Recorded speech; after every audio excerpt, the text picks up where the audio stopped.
Welcome back to Zoom TV and my favourite segment, the how-to segment, brought to you by United Fuel Injection, the only place to take your diesel to get it to be the best it can be. Now normally I would take you through this segment, but what we thought we'd do is get someone that knows not a lot about cars, so as they learn, you learn. So we thought we'd go to the AFL.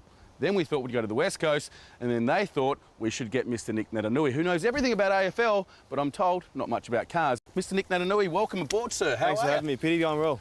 Going really well, mate. What do you think of our location? Yeah, I'm a bit confused as of why we're in the bush. Maybe you could elaborate on that. Okay, well, I'm gonna. We wanted to make it as close to the real thing as we could.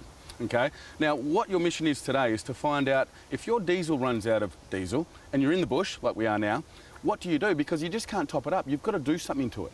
Sounds good, but if that was me in that case, I'd probably grab the jerry can out of the boot and just fill it up and, yeah, top the fuel up and away I go. But apparently that's not what you do. No, that is a mistake for novice people. That's a mistake for football people. So what we're going to do, it's a fair call. What we're going to do is, as you learn, the viewers at home will learn. So what we've asked Mick Gorry from United Fuel to do is break down over there without any diesel in his car, and then he's going to take you through the process of getting the car restarted so you can get home and get back to your AFL. Sounds good. I might take the guys across and learn some stuff. Let's do it. Good. You must be Mick. How are you? I am Nick. Pleased to meet you. You too, mate. So I hear you run out of a bit of diesel. Have you really run out of diesel, or has Aaron put you up to this? Both correct. We have run out of diesel, and Aaron is the problem here. For guys like myself and a few viewers at home, can you take us through a few steps, some hands-on steps on how to fix this problem we have? Yes, absolutely. Well, basically, we start with the most important commodity is the fuel, which we don't have any at the moment. And when you do run out of fuel, basically it leaves all the lines full of air, which is not a good thing. To alleviate the problem, we've now put the jerry can of fuel into the tank.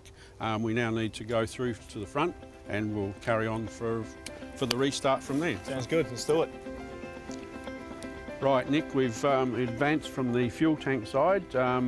As I mentioned before, we have a hand primer here to assist the system to pump fuel from the fuel tank up into the fuel system here. So a combination of our hand primer and you on the key with the starter motor, you actually are pumping fuel up. This is a self-bleeding system, so we don't need to do anything else. Right, business end, Nick. You're going to need a pair of hands on the hand primer, a pair of hands on the ignition key to set the engine running. I can leave the hard stuff for you and I'll go inside the car.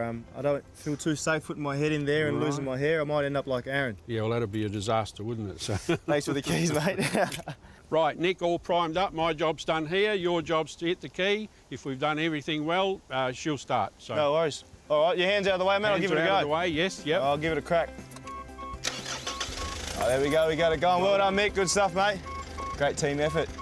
Well, guys, we learned a fair bit out here with Mick out in the bush on how to fix your car when you've run out of diesel. If you want to learn more, go to unitedfuel.com.au or follow the links on Zoom TV.